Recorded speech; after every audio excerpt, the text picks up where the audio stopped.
அநேக இக்கட்டுகளை, அநேக விதமான எதிர்ப்புகளை நீ கடந்து வந்து கொண்டே இருக்கலாம். There might be a lot of opposition that is, maybe draining you so much. உன்னை ஒருவேளை உன்னுடைய எதிர்ப்புகள் உன்னை சோர பண்ணி கொண்டே இருக்கலாம். ஆனால் கர்த்தர் உனக்காய் நல்ல ஆச்சரியமான ஆலோசனை தருகிற தேவனாய் இருக்கிறார். இந்த சேனைகளின் கர்த்தருடைய ஒரு பிரதானமான ஒரு நாமம் என்ன தெரியுங்களா? அவர் ஆச்சரியமான ஆலோசனையை தருகிற தேவனாய் இருக்கிறார். பல ஆலோசனையுடைய வாழ்க்கையில் நீ பெற்று அந்த ஆலோசனையின்படி நடக்காமல் இருக்கலாம். கொஞ்சம் உட்கார்ந்து ஆராய்ச்சி பாரு, இது கர்த்தரிடத்திலிருந்து தான் வந்த ஆலோசனையா, இல்லை என்றால் தேவ சமூகத்தில் உன்னை ஆயத்தப்படுத்தி கர்த்தருடைய சமூகத்தில் உட்கார்ந்து அந்த ஆலோசனையை பெற்றுக்கொள். உனக்காய் எந்த காரியம் எழுப்பப்பட்டு விரோதமாய் செயல்பட்டு கொண்டிருக்கிறதோ அதை கர்த்தர் ஆச்சரியமாய் உனக்காய் முடித்து கொடுப்பார்.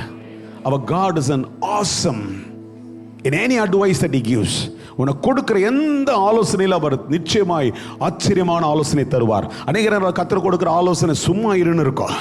அநேக நேரத்தில் கர்த்தர் கொடுக்கிற ஆலோசனை இன்னும் அதிகமாக ஜெபம் பண்ணு இருக்கும். அநேக நேரத்தில் ஆண்டவர் கொடுக்கிற ஆலோசனை எப்படி தெரியுமா இருக்கும்? ஏசாமி சொல்லுவார், நீ விட்டுடாத, நான் பார்த்துக்கிறேன்ட்டு. இப்படிப்பட்ட ஆலோசனை உனக்கு ஆச்சரியமானதாய் கர்த்தர் அதை முடிக்கும் பொழுது செயல்படுத்தி கொடுப்பார். ஏனென்றால் அவர் மகத்துவமாய் எதை உனக்காய் செய்து முடிக்க வேண்டுமோ அதை உனக்காய் செய்து முடிப்பார்.